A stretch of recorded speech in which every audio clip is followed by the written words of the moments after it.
Good morning class. आज ये chapter number 10 यानी कि वचन है ना, नंबर्स। तो इसको देख लेते हैं थोड़ा सा। वचन किसे कहते हैं? सबसे पहले तो ये चीज़ समझ लीजिए कि वचन जब शब्द के जिस शब्द के जिस रूप से उनके एक या अनेक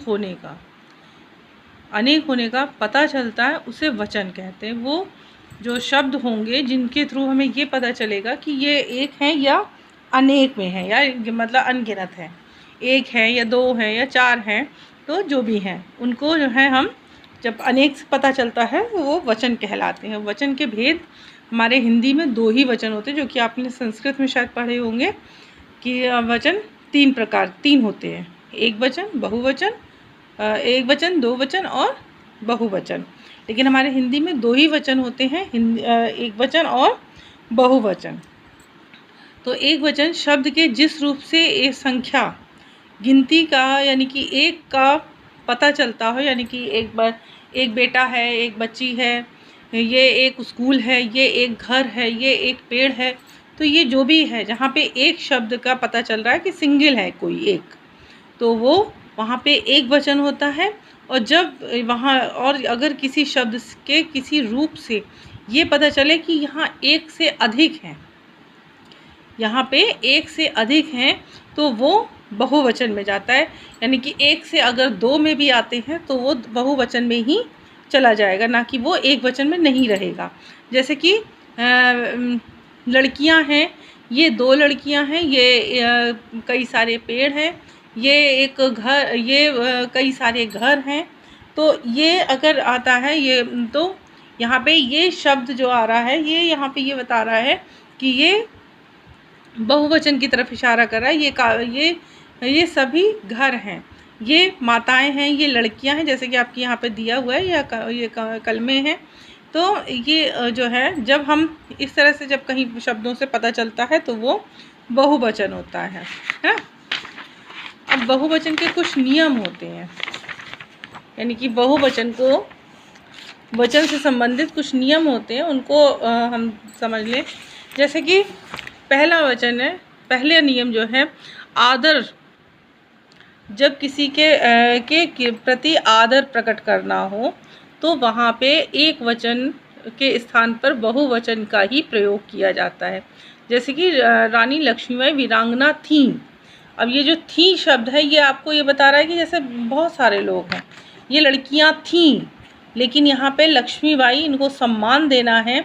गुरुजी आप कल नहीं आए, तो ये एक आप अपने टीचर को, एक अपने गुरु को सम्मान दे रहे हो। तो जब कहीं पे भी किसी को हम सम्मान देते हैं तो वहाँ पे एक वचन के स्थान पर बहुवचन का ही प्रयोग किया जाता है।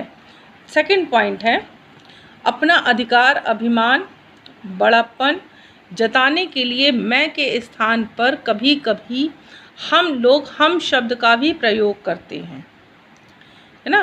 कि जैसे अपनापन दिखाना है या अधिकार बताना है या किसी चीज़ में जो है घमंड दिखाना है, ये मेरा जो है ये हम सबका, ये हमारा घर है।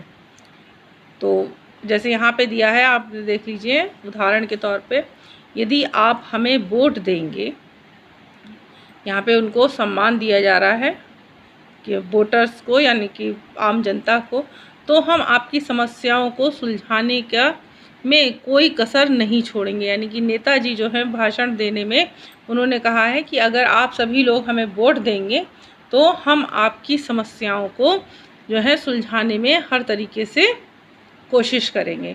तो यहाँ पे जो हम शब्द का प्रयोग है, हम या हमें शब्द का, ये अभिमान, अधिकार, बड़प्पन, ये सब दिखाने की कोशिश की जा रही है। अब आते हैं थर्ड पॉइंट पे। कुछ संज्ञा शब्द सदा ही जो है बहुवचन में रहते हैं, जैसे कि आंसू, प्राण, जैसे कि होश, जैसे कि हस्ताक्षर, यहाँ पे नहीं दिया है लेकिन मैं बता देती हूँ। हस्ताक्षर तो यानी कि जिसको आप इंग्लिश में बोलते हो साइन, है ना, सिग्नेचर। तो यहाँ ये जो शब्द है, जैसे आंसू, जब आप या हम रोते हैं तो ऐसा तो नहीं है एक या दो आंसू निकलते हैं, वो कई सारे निकलते हैं, लेकिन आंसू ये एक वचन का ही शब्द है और इसको इसी तरह से संज्ञा का शब्द है, तो ये इसी तरह से बहुवचन में और चाहे एक वचन किसी में भी प्रयोग किया जाता है। अपवाद में अब देख लीजिए, रोगी को होश आ गया। दूसरा है आजकल लोग सीधे मुंह बात नहीं करते। तो आजकल लोग यानी कि लोग जो है काफ़ी लोगों को बोला जा रहा है, एक या दो को नहीं, काफ़ी सारे लोगों को बोला जा रहा है कि काफ़ी आजकल लोग सीधे मुंह बात ही नहीं करते हैं। थर्ड पॉइंट है दूध, आग, पानी, वर्षा, जनता आदि शब्द सदा एक वचन में प्रयोग होते हैं, जबकि ये भी बहुवचन के शब्द हैं। दूध, आग ये शब्द जो है ऐसा है कि कहीं पे भी जो है एक वचन में प्रयोग हमेशा होगा, लेकिन ये बहुवचन में। वर्षा एक या दो बूंद तो गिरती नहीं है, काफ़ी सारी। पानी या एक या दो बूंद तो नहीं होता है, जब आता है तो काफ़ी सारा आता है। जनता का मतलब ही है कि बहुत सारे भीड़, काफ़ी लोग, लेकिन ये एक वचन में ही प्रयोग किया जाता है।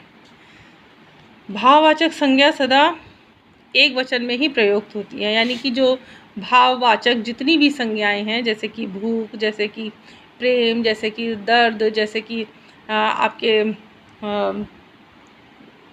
दर्द है ना, ये जो भी है शब्द, ये सभी जो है हमारे भाववाचक हैं, जिनको हम छू नहीं सकते, सिर्फ महसूस करते हैं।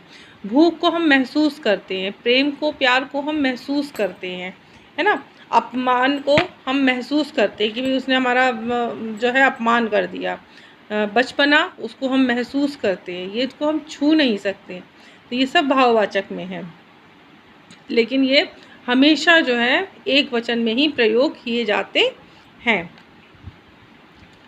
धातु का बोध कराने वाली जातिवाचक संज्ञाएं एक वचन में ही प्रयुक्त होती हैं, जैसे कि धातु, लोहा, चांदी, है ना, सोना, ये सभी जो है जातिवाचक, यानी कि लोहा, लोहे से एक चीज़ नहीं बनती, काफ़ी सारी चीज़ें बनती हैं, जैसे कि आपके बेंच, जैसे कि चेयर्स, जैसे कि आपके खिड़की, दरवाजे, ये सब चीज़ बनती है। और लोहा नॉर्मल भी, रॉड, है ना, ये सब चीज़ें लोहे से बनती हैं, लेकिन ये लोहा एक जातिवाचक में जाता है कि एक ऐसी चीज़ है ये कि चांदी, जैसे कि चांदी से ऐसा तो है नहीं कि सिर्फ चांदी, उसका कोई एक जगह प्रयोग नहीं होता, उसका कई जगह प्रयोग होता है।